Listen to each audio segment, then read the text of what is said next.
어떤 놈이 이번에 탄핵을 조작에 공작을 했는지, 어떤 결과가 나올 수 있는지, 우리는 어떻게 해야 되는지 이동호 교수를 모시겠습니다.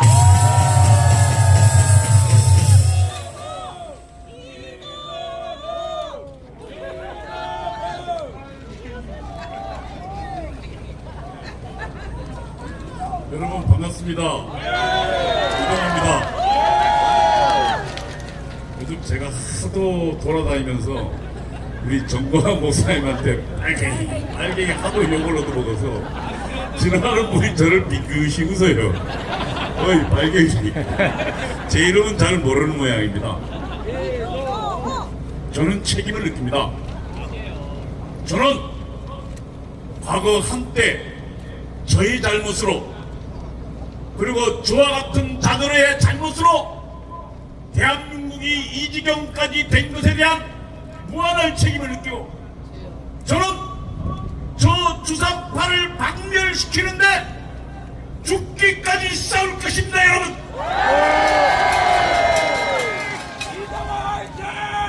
어제 윤석열 대통령 탄핵 변호인단이 매우 중요한 발언을 했습니다.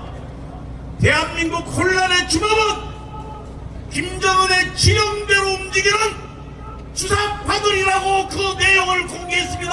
여러분 괜찮습니까? 이 말은 윤석열 대통령의 마음이고, 윤석열 대통령이 개혁을 한 분명한 이유라고 생각하는데 여러분 동의하지 않으십니까? 어제 변호인단이 소개한 내용 중에는 몇 가지 내용인데 제가 좀 불러드리겠습니다. 윤석열 대통령 시작하자마자 한 내용들입니다. 윤석열 놈이 당선되어 친미 사대적이고 반민중적이며 반통일적인 보수 정권이 들어서 집권 초기부터 윤석열 패거리에 대한 실천 투쟁을 공세적으로 조직하라. 다시 말하면 윤석열 대통령 3월 10일 당선되자마자 윤석열 대통령의 투쟁을, 퇴적 투쟁을, 탄핵 투쟁을 조직하라고 북한이 진행했습니다. 여러분, 민노총 북한의 간첩단들이 있었던 거 아시죠? 석건호가 민노총 간첩했는데 그들이 뭐라고 했는지 아십니까? 윤석열 대통령이 당선되고 딱 보름입니다. 3월 10일날 당선됐으니까 3월 24일날 그들은 북한의 이 지령대로 뭐라고 했냐면, 우리는 5년 내내 윤석열 정권의 퇴진과 탄핵을 위해서 투쟁할 거라고 했습니다. 이들이 대한민국 혼란의 주범들인 것입니다, 여러분. 그리고요, 그 다음에 이런 내용도 있습니다. 윤석열 놈의 일가족, 족속 측근들의 정치 추문과 부정부패 행위들을 집요하게 물거늘어지고 윤석열 탄핵 투쟁의 불씨를 피우고 제2의 촛불 항쟁때 같은 대중적인 항거 기운을 조성하려 했습니다. 그리고요, 이태원 이 사태가 터지자 사실은 그거는 놀러 갔던 애들이 그 좁은 졸곡길을 지나다가 그 사고가 난거, 물론 통제 못한 경찰의 책임도 있지만 이것을 뭐라고 그랬습니까? 북한은 석건호에게 뭐라고 지시했냐면, 이 사진 띄워보시죠. 이게 나라냐? 국민이 죽어간다. 퇴진이 추모라고 이야기했는데요. 그 뒤에 사진 보십시오. 바로 다음날 저 민노총 집회에 퇴진이 추모라고 나오지 않습니까? 여러분, 윤석열 대통령은 이 북한의 지령대로 움직이는 이 주사파들을 더 이상 두고 볼 수 없어서 저들을 처리하기 위해서 계엄령을 선포했다고 생각하는데 여러분 동의하지 않으십니까? 여러분, 윤석열 대통령이 탄핵을 선포했습니다. 그러자 곧바로 이 반란 세력은 윤석열 대통령을 내란으로 몰았습니다. 그 내란의 모든 주범은 박선원입니다. 그 증거가 드러나고 있습니다. 여러분, 계엄 터지자마자 이번에 가장 중요한 게 두 놈입니다. 하나는 저 국가정보원 1차장 이인자입니다.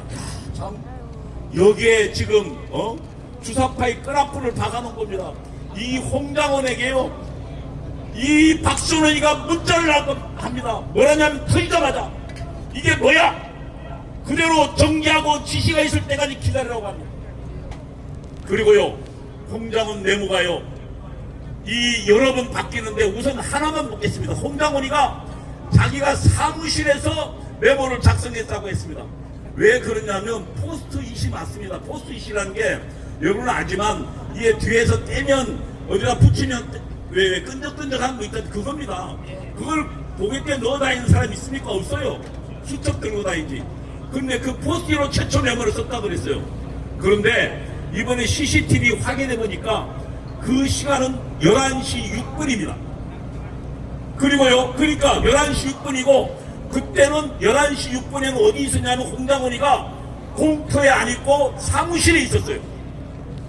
그럼 공터에 있은 시간은 몇 시냐?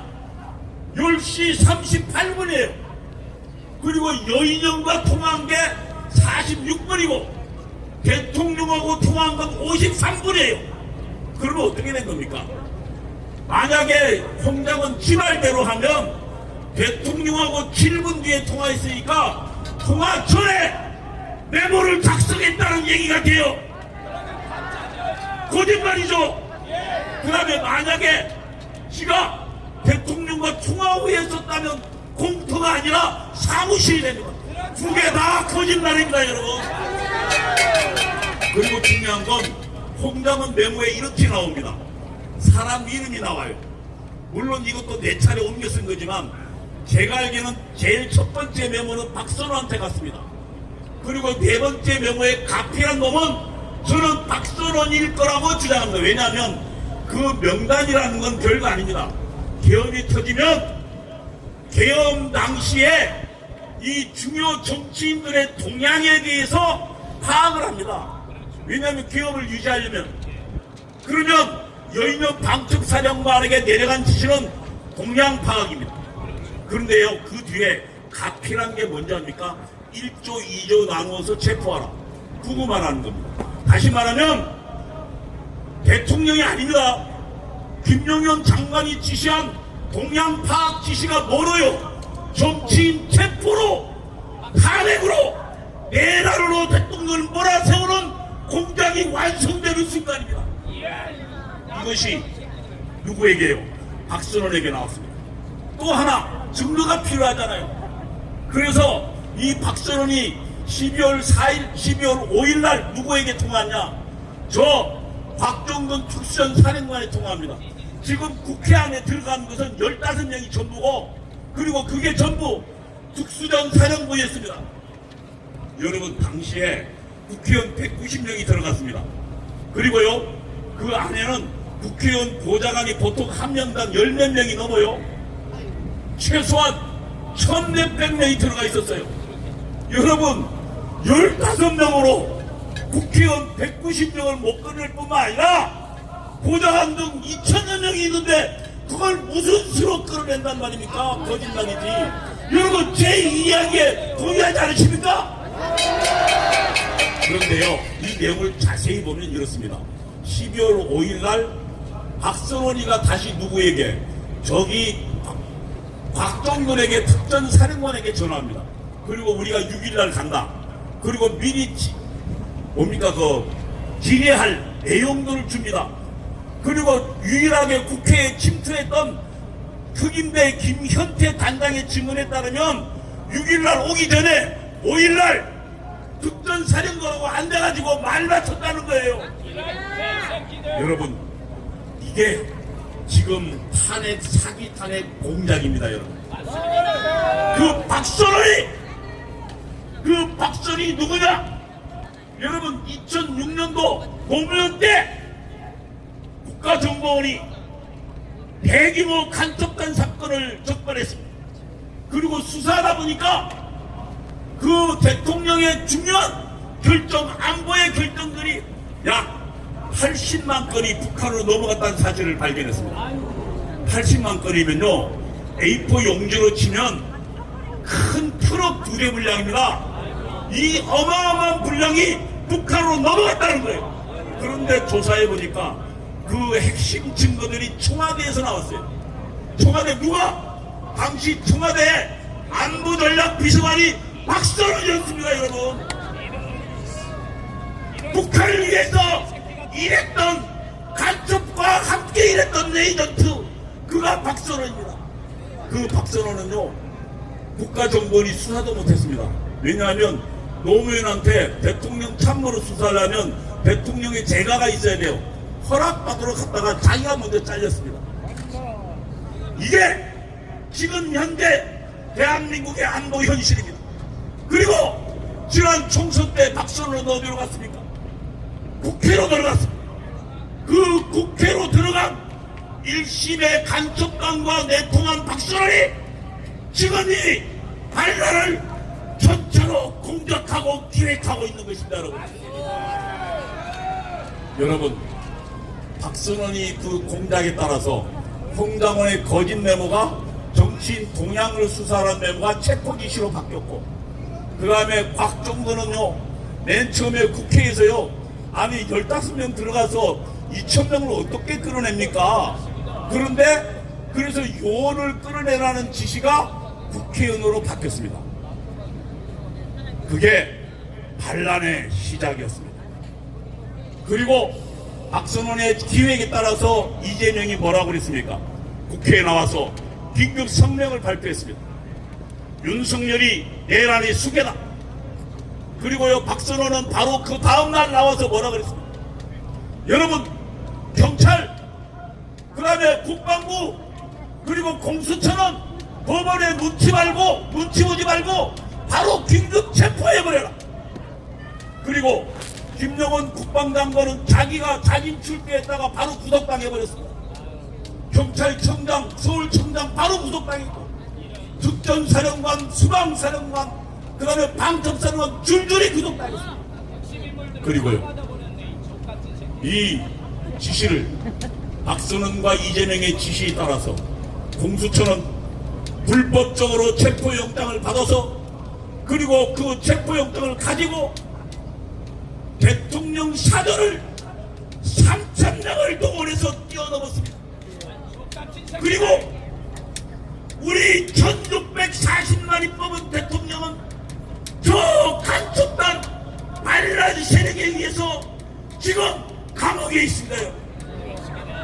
여러분, 그러나 우리에게는 정광훈 목사가 있고 여기 계시는 애국 국민들이 있었습니다.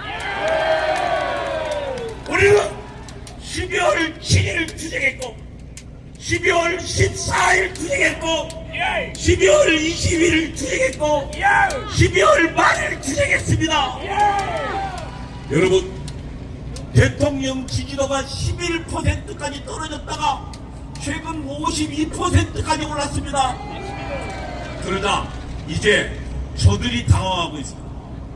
헌재도 당황하고 있습니다. 지금 우리 김학선 교수의 말로는 대통령이 기각될 것이라고 주장하는 사람들이 많이 생겼습니다, 여러분.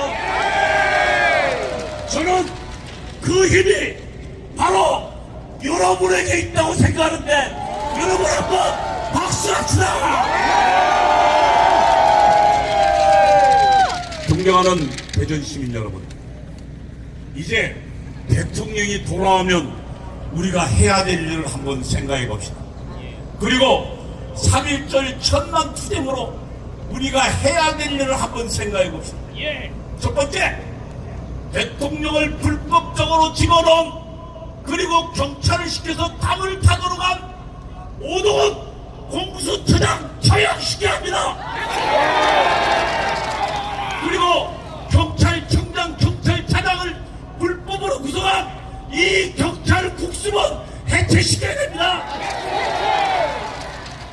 그리고요, 저는 가장 중요한 게 있습니다. 4월 12일이면 지금 현재 문영배하고 이미선이 임기가 끝납니다. 그러면은 나머지는 돌아온 대통령이 헌법재판관을 임명합니다. 여러분 생각해 보십시오. 헌법재판관 6명이 동의하면 저 더불어민주당 해산시켜버릴 수 있습니다. 그리고 더불어민주당 국회의원들 벌보기 싫은 이재명, 박선원님들 전부 목될 수 있습니다. 여러분 우리가 참나리 모여야 되는 이유가 바로 여기에 있습니다. 여러분 더불어민주당 해산시킵시다. 더불어 국회의원들 전부 깜빡으로 보냅시다. 제가 한번 외쳐보겠습니다. 국회 장악 이재명의 반란이다. 이재명을 구속하라. 3.1 혁명으로 더불어민주당 해산시키자. 감사합니다.